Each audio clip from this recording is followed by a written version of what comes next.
Inilah Injil suci menurut Yohanes. Sekali peristiwa, Yohanes berdiri di tempat ia membaptis orang di sungai Yordan bersama dengan 2 orang muridnya. Ketika melihat Yesus lewat, Yohanes berkata, "Lihatlah anak domba Allah." Mendengar apa yang dikatakan Yohanes, kedua murid itu pergi mengikuti Yesus. Tetapi Yesus menoleh ke belakang. Melihat bahwa mereka mengikuti Dia, Yesus lalu berkata kepada mereka, "Apakah yang kamu cari?" Kata mereka kepadanya, "Rabi," artinya guru, "di manakah engkau tinggal?" Yesus berkata kepada mereka, "Marilah, dan kamu akan melihatnya." Mereka pun datang dan melihat di mana Yesus tinggal. Dan hari itu mereka tinggal bersama-sama dengan Dia. Waktu itu kira-kira pukul 4. Salah seorang dari kedua murid yang mendengar perkataan Yohanes lalu mengikuti Yesus adalah Andreas, saudara Simon Petrus. Andreas mula-mula bertemu dengan Simon saudaranya, dan ia berkata kepadanya, "Kami telah menemukan Mesias," artinya Kristus. Lalu Andreas membawa Simon kepada Yesus. Yesus memandang dia dan berkata, "Engkau Simon, anak Yohanes, engkau akan dinamakan Kefas," artinya Petrus. Demikianlah sabda Tuhan. Saudara-saudari yang terkasih, 1 hari setelah Yohanes Pembaptis memberi kesaksian di depan publik bahwa Yesus adalah anak domba Allah, ia mengulanginya lagi secara privat kepada 2 orang muridnya. Peristiwa sederhana ini barangkali memicu salah satu reaksi berantai yang paling dinamis dalam sejarah, khususnya di bidang iman kepercayaan manusia. Pertama-tama, Andreas dan seorang murid Yohanes lainnya pergi untuk menyelidiki siapa Yesus ini sebenarnya. Mula-mula mereka menyapanya sebagai Rabi, namun setelah tinggal bersamanya selama 1 hari, mereka menjadi yakin bahwa Dia adalah Sang Mesias. Andreas menjadi begitu bersemangat sehingga dia tidak menunda-nunda lagi untuk men-sharingkan pengalamannya dengan Simon saudaranya. Setelah berjumpa secara pribadi dengan Yesus, Simon pun memulai hidup baru sebagai Petrus atau Kefas, artinya batu karang. Di sisi lain, Filipus yang tinggal sekota Betsaida dengan Simon dan Andreas juga bertemu dengan Yesus pada keesokan harinya.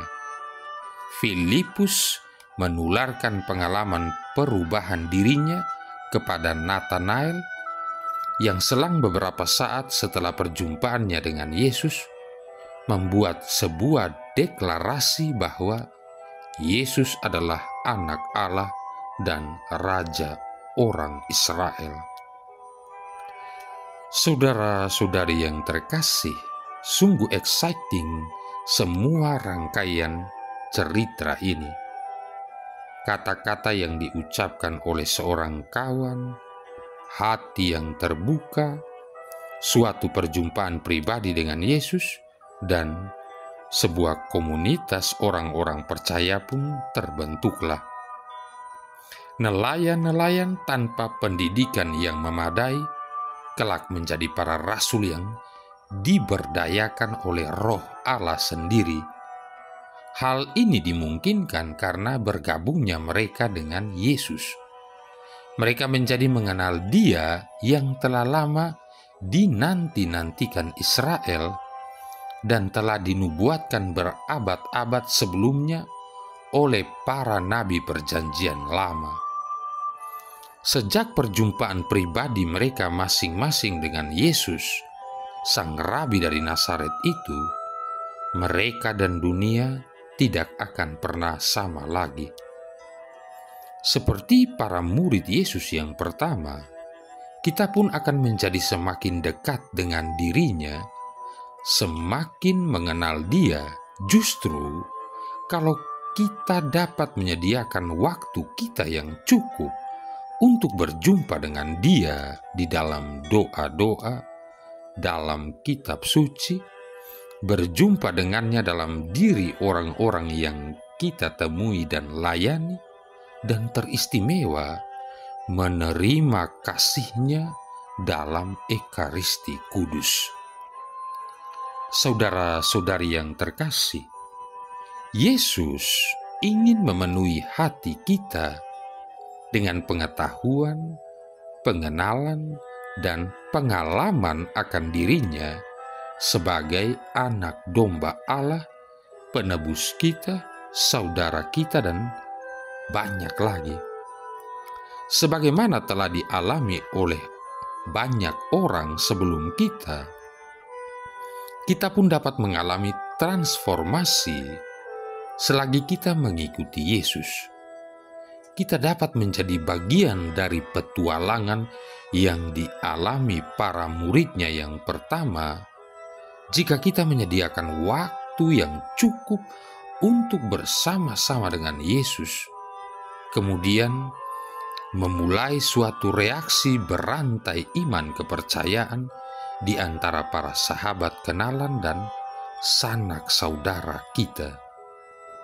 Pada awal tahun baru ini, baiklah kita membuat komitmen lagi untuk melakukan beberapa hal yang akan menolong kita menyediakan waktu bersama dengan Tuhan Yesus.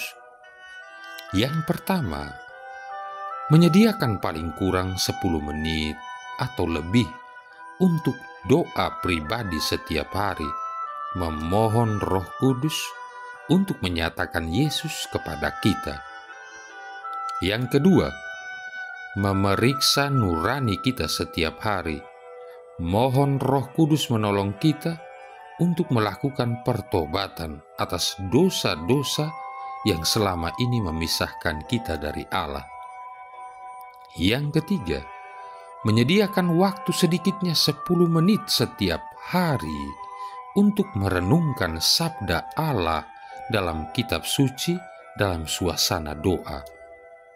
Dan yang keempat, merancang sebuah rencana yang akan menolong kita bertumbuh dalam iman, termasuk membaca bacaan-bacaan rohani dan secara aktif berpartisipasi dalam kehidupan gereja.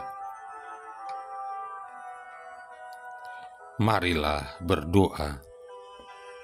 Allah Bapa kami, di mana ada cinta kasih, di situ pula Engkau berada. Kami bersyukur kepadamu bahwasannya kami telah Kau perkenankan mengetahui bahwa Engkaulah sumber segala kebaikan berkat Yesus Putramu yang datang membawa sukacita dan kedamaian, sebab Dialah Tuhan pengantara kami yang bersama dengan Dikau dalam persatuan Roh Kudus hidup dan berkuasa, satu Allah sepanjang segala masa. Tuhan memberkati kita sekalian, Bapa, Putra, dan Roh Kudus.